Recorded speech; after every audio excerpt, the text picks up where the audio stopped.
Now I'm on my knees one more time. I need you to take my pain and make it something beautiful.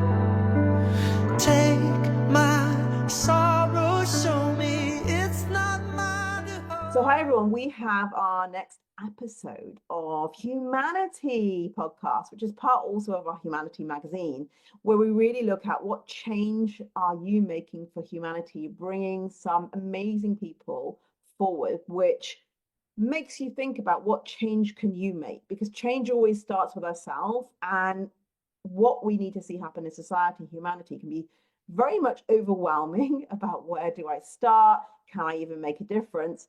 But hopefully by engaging and listening with our amazing guest, Erefa, who I'll go on to let introduce herself in a minute, maybe there are seeds about what you could personally do and how you want to make an impact in this world. So my name's Shanta Brunt Larson. I am the founder of Systematic X, but also Humanity Magazine. I very much believe at making differences in humanity systematically, top down with boards, across with organizations, and bottom up with the grassroots while we're waiting for change. Can you, Erefa, tell me a little bit about you? Right. Thank you. Thank you for having me. I'm Erefa. I'm an HR. My background is human resource. I've done HR for the last 20 odd years. And more recently, I became a tech founder, HR tech founder. Pretty much what we're trying to do is leveraging African talent and creating jobs in Africa, right? And also helping with the skill gap in the West. So in the UK, in Europe, and in the US, talent shortage, cost of labor. So it's a win-win for both parties. So for us, it's both impact and profit. Whilst we are trying to create a profit-based business, we also make an impact by creating jobs for Africa, and also just opening that talent pool, that untapped skilled market for people. Because it's always surprising when I sit a candidate in front of a client and they're like, oh, wow, they're always amazed because it's an untapped market. The Asian market has been tapped into, Eastern Europe has been tapped into. So this is time for Africa. Yes. So that's me in a nutshell. Oh my God.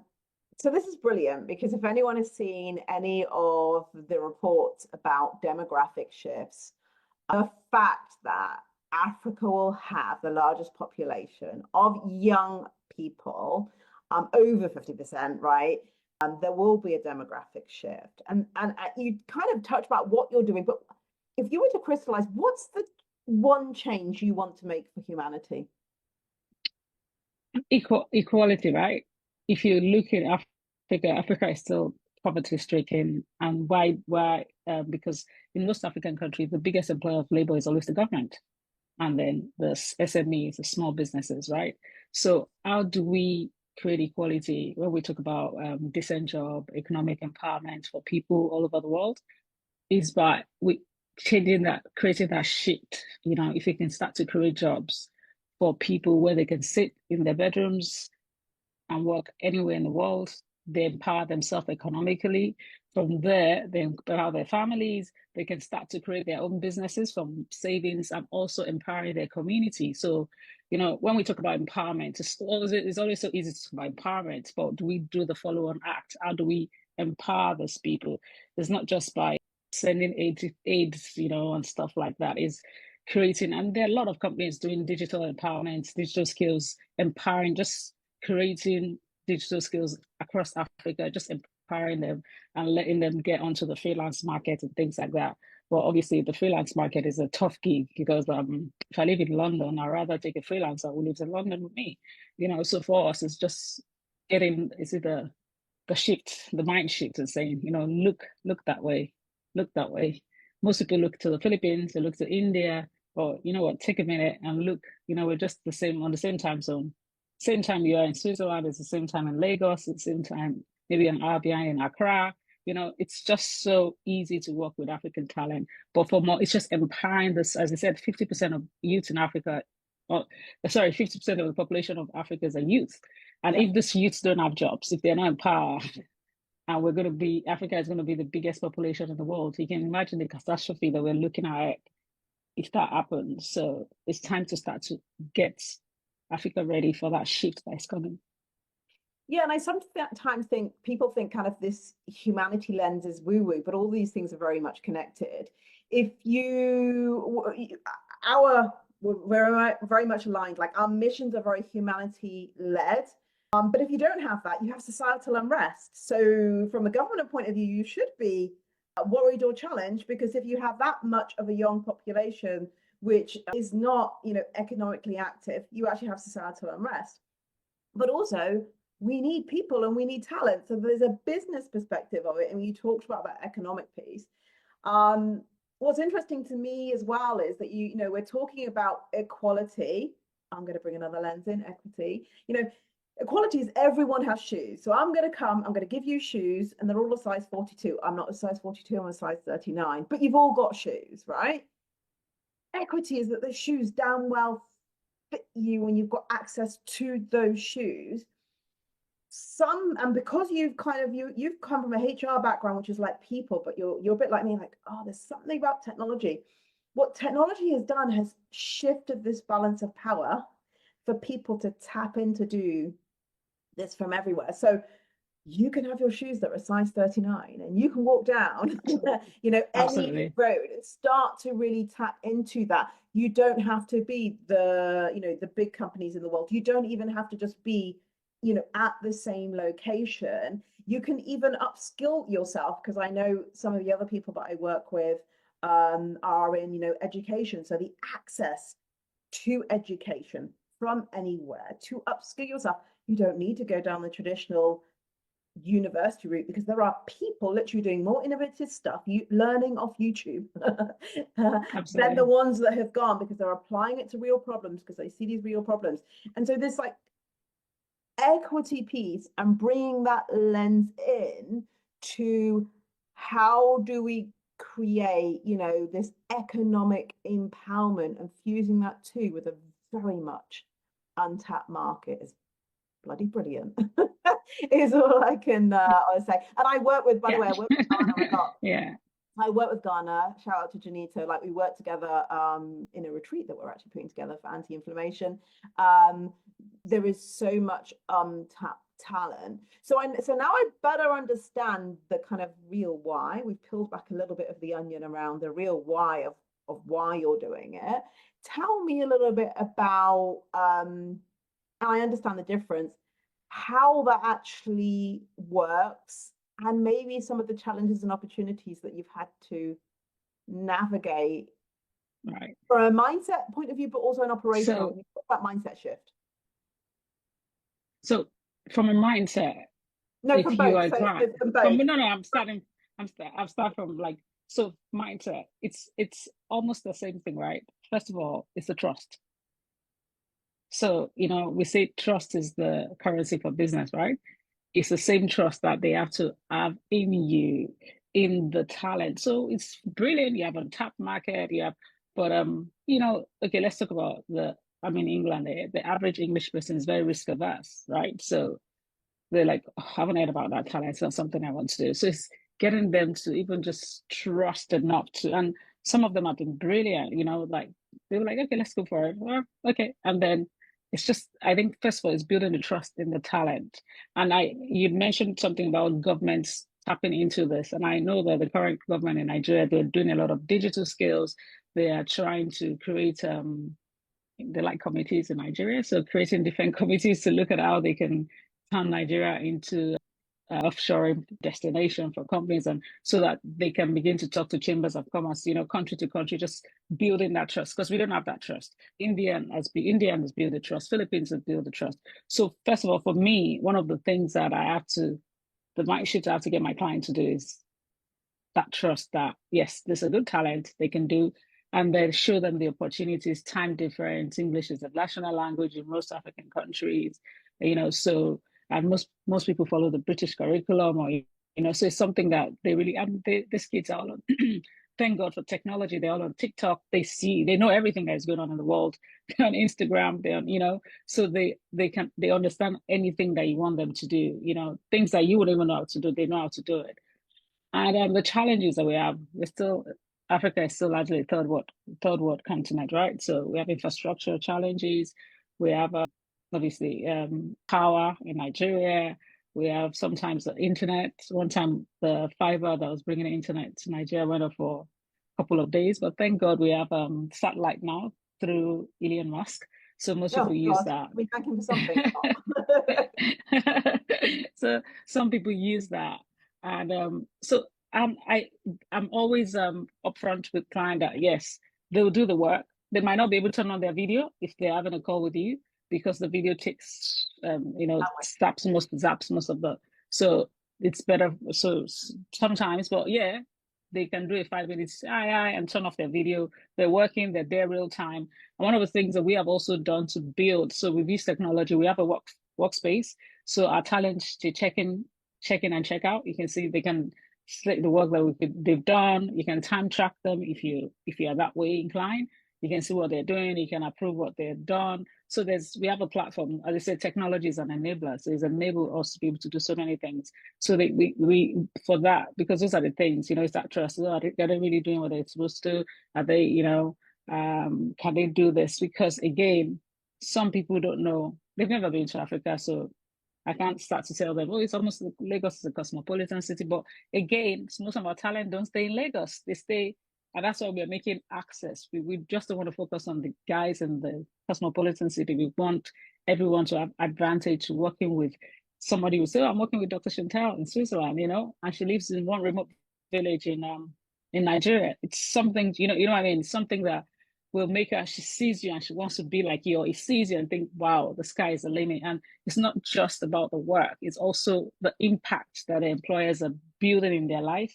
And so, yeah, in We need terms of more of this risk. in companies, right? Because actually your so what, so you've got your what and you've got your why. Your so what do you how in terms of how you do it brings together this like softer side, which you come from a HR background, right? I wouldn't say HR are struggling to, it's really difficult for me to say HR is struggling to do because actually HR is being started to seen as a cost center. So I wouldn't even put all of that burden on HR, but you fundamentally got to trust and you also get to connection. The person in the village, Chantal, as well. If I can connect with you and understand you and we can connect from a purpose point of view, this makes working very enjoyable, engaging. Absolutely. Easy, Absolutely. inspiring. The energy is there, but you also mentioned trust, right? And so from the trust perspective, this is something you navigate, and then you got very real in terms. So what do we need to do? This is all about infrastructure and the realities as we even in the tech world we navigate the global landscape. One of the people that I interviewed for this series also was in Pakistan, and they have planned outages because they give the money or not the money, the capacity, the energy, the bandwidth to the hotels, to that it's planned. So the economically disadvantaged don't necessarily have that. So you might need to turn off your camera, which has got nothing to do with your personal performance. No. But it's the way in which the society is operating. So how do you kind of, level up? But you have a platform where you can have transparency. Yeah. Yeah. Output, probably social, like connecting, learn, so it's really thought through in a way which is very systematic, which I like. Your so what is very much thought through from a human and a technology point of view. And when I say human point of view, it's not just the human on the other side, as in the talent, but the human. You're understanding the businesses or the people that want it, and we're connecting the two. And often we're very polarized about, oh, what does the employee need or what does the company, and it's not an either or. We need to connect the two and bring them more together. And there's a little bit of disconnection at the moment in terms of, how far they are apart, that we see. So this is, it's amazing. So apart from kind of the outage challenges, have there been any clear challenges or learnings which you would want to share? I think another thing is cultural integration, right? So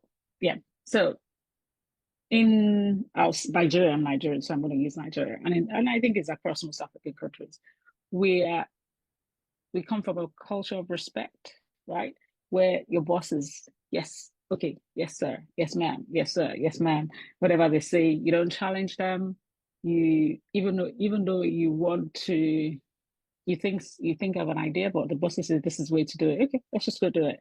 So now these young kids, they're Gen Zs, right? And or late millennials, they, I think, in the work world, we've sort of beaten down the millennials. They were going to challenge the status quo and then work and all sort of things that happen just, but the Gen Zs want to challenge. Now the challenge that the guys on the other side of the divide have is because they've gone through the same university that everyone has gone to, where your professor is good morning professor, yes sir, yes ma'am, yes, and then they start to work for Sarah, for example. And Sarah's just like, oh, what do you think? Oh, me? What do I think? They're not used to, their bosses asking them what they think. And then, the typical British mother chinwag, just easy talk in the morning. What did you do for the weekend? And then they're quiet because they're not used to having easy conversation, just general talk. All they want to do is work. And then my client who wants, because you're 6,000 miles away from me, I want to have some sort of connection with you, tell you about what I did for the weekend. So you tell me what you did for the weekend. I'm just saying that's not all there is about to culture integration, but the little things that matter. So we teach them about, just talk about yourself. Feel free to talk about yourself. They're not judging you. The guys that want to talk about football, they watch this, they're all on the same, whether it's La Liga, whether it's the British Premier League, everyone is watching the same thing. Just have a chin, just speak to, getting them to that confident level that, oh, I can actually chat with my boss. And then when it's time to work, we switch and we're doing our work and we're back to, oh, have a good weekend. Oh, what did you do? Just that first 5 minutes. It's like when you're talking about the weather for your first 5 minutes before you jump into the meeting. So getting them, those little things, just getting them acclimatizing to working in a different culture where you don't have to say yes sir, call Mr. Mr. Mr. Just feel free. But one thing that is always underlining is that they always know that these guys respect me as their boss, even though they're now, because we're built with that culture anyway. So it's not going to just suddenly go away. But they're learning, so they're unlearning, unlearning how to work, learning and unlearning, things like that. One of the clients I work with is respect and brutal honesty. So being able to speak up. And in my previous lives, I've worked many years setting up shared services, setting out outsourcing, going from Guatemala, China, India, Poland, Manila, like these places, right? So what's interesting is some of these patterns have been seen before. When you go into some, it's like, I know that if I'm working in certain cultures, they will tell me yes to please me, but they don't really mean yes. So there is a two-sided piece to that. To know and to ask the right questions and make sure it's okay. It's okay. Because actually I need to understand the risks. Actually, I want to hear your ideas. I need to be sparred with and challenged with in order for us to grow. And then from the other side, those people kind of need to have a little bit, it is a shift in behavior. But like you say, when it's done with respect, that is also, though, a powerful combination. The ability to speak up and the ability to, raise these points, not just to give yes, like, yeah, yes, it's all okay. And then you kind of get, a couple of days before go live and nothing's actually really okay because it hasn't really been done. So I think these are very human challenges which aren't just specific to Africa, but it is around this more cross-cultural piece. Yeah. In the how you get it done, in taking account for it in the design of what work gets done and how work gets done, as in how we interact, is very important. And sometimes what I say to them, if you're not comfortable, if you're still building up that confidence, after the meeting, just send an email. Hi, Jane. I'm just about to mention that I think we might be able to do it this way. If you're comfortable writing it as opposed to saying, and eventually you build the confidence because the response will say, oh, I like that idea. Okay, let's do it that way. You know what I mean? And then I also explain to the client as well, saying sometimes they might feel comfortable emailing you about their thoughts, but just don't knock it and share with them. So as long as it's just building up, and then the same person in 6 months is is challenging you, say, no, why don't we do this way? Why don't because they've now built up their confidence to be able to say, yes, I can challenge without being disrespectful, and this person takes my opinion and respects my view as well. So Yeah, being very solution orientated. So they're mainly Gen Z, where it's No. My focus now, Africa's the talent. My focus is early stage career, so between 1 to 5 year work experience, because we want to be able to build that confidence, give them access, let them understand that the it's not an employer's market. Yeah, you have a voice. Yeah, across the West. We're currently in an employee driven market, right? Candidate driven market. But in Africa, Nigeria, because of there are no jobs.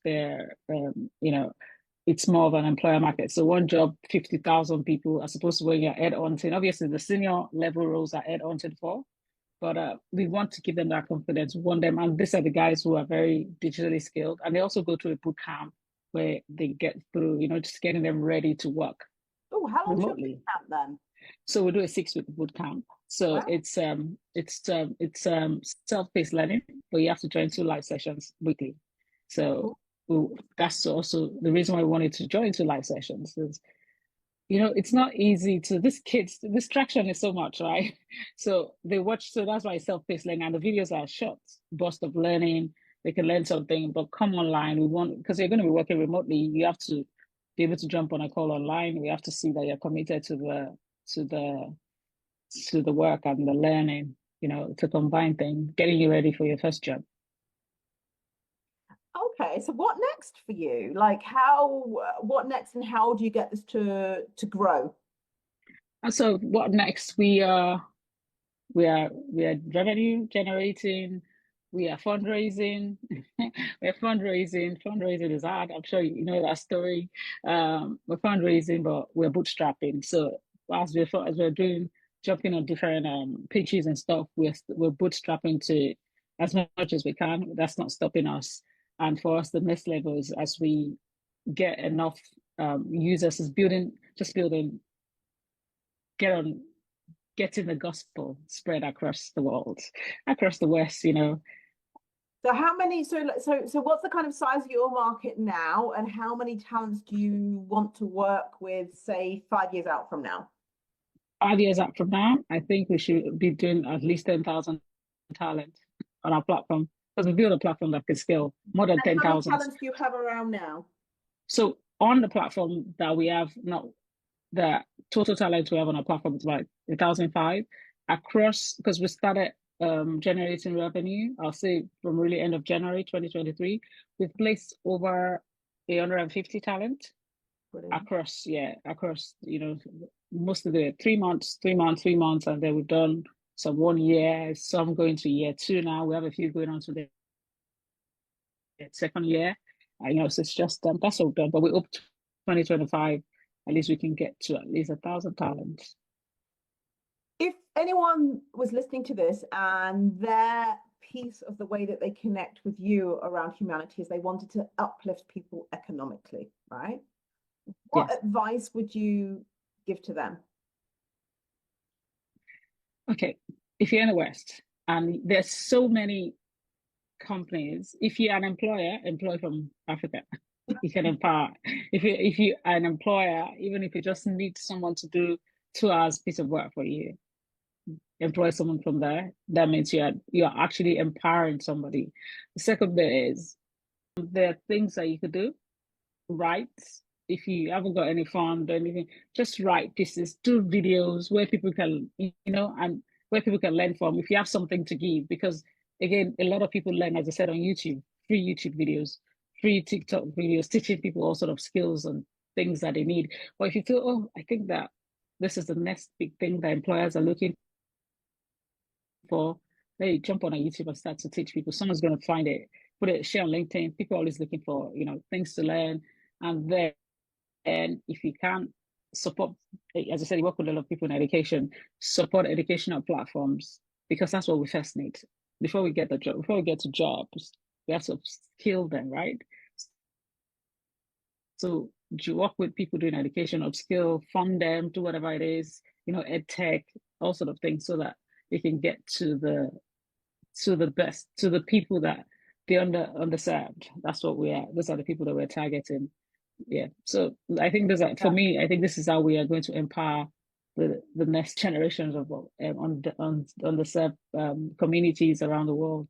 It's empowering them through education. Yes, healthcare is good, giving them food is good, but yes, all that comes with obviously humanity. But we have to upskill them, and not just the educated ones as well. We also have the uneducated who are getting all sort of skills, learning, you know, learning how to make crafts and different things where they can sell, I mean, agriculture, all education sort of things that people can do. Education for sure is a leveler. That's something that was drilled into me for many years, and I think it's throughout the Black community. It's something that we know. It's a leveler. And what you're talking about is if we have something, think wider and broader in terms of the communities that you hire from. Africa being one.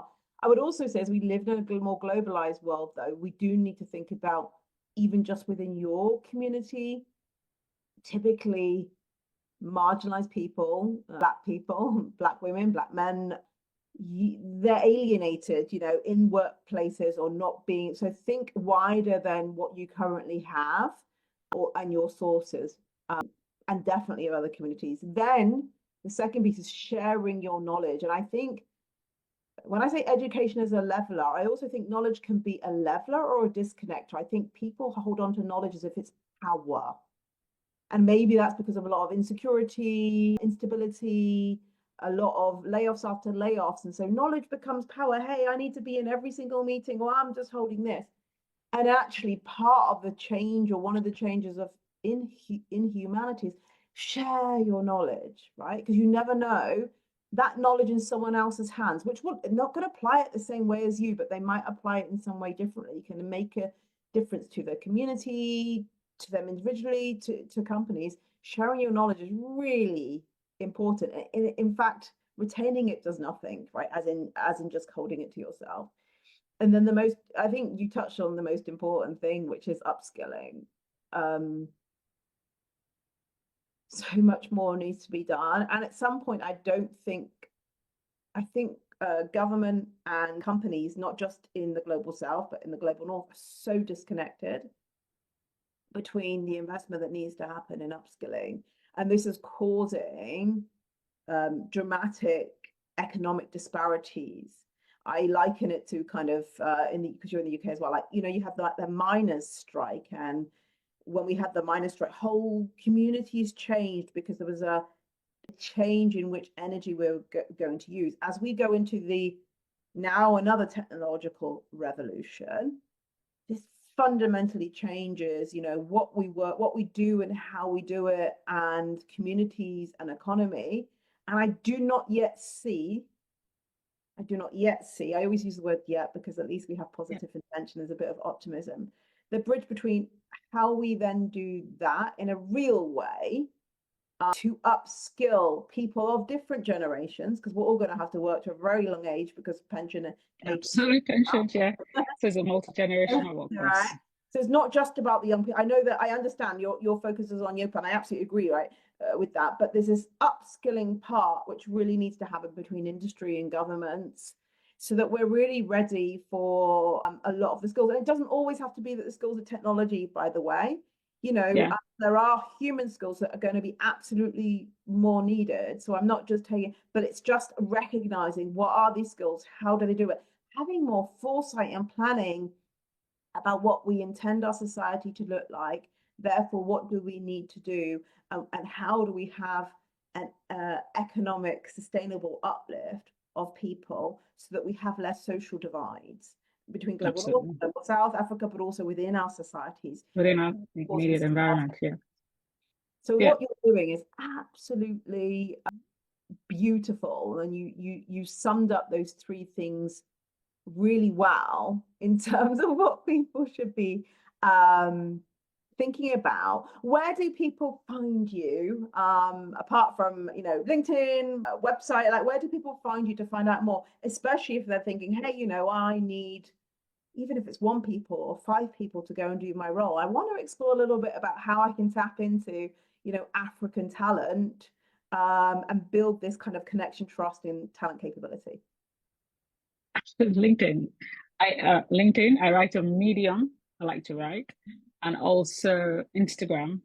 I'm on Instagram. And one of the things, one of the, what you're saying, just even our immediate communities, and this is relating to how to find me, is that I just realized that the younger generation are quick to jump on, they can do selfies, they can do videos. And I don't like to record myself speaking. I don't, I do podcasts and stuff. Honestly, I facilitate sessions.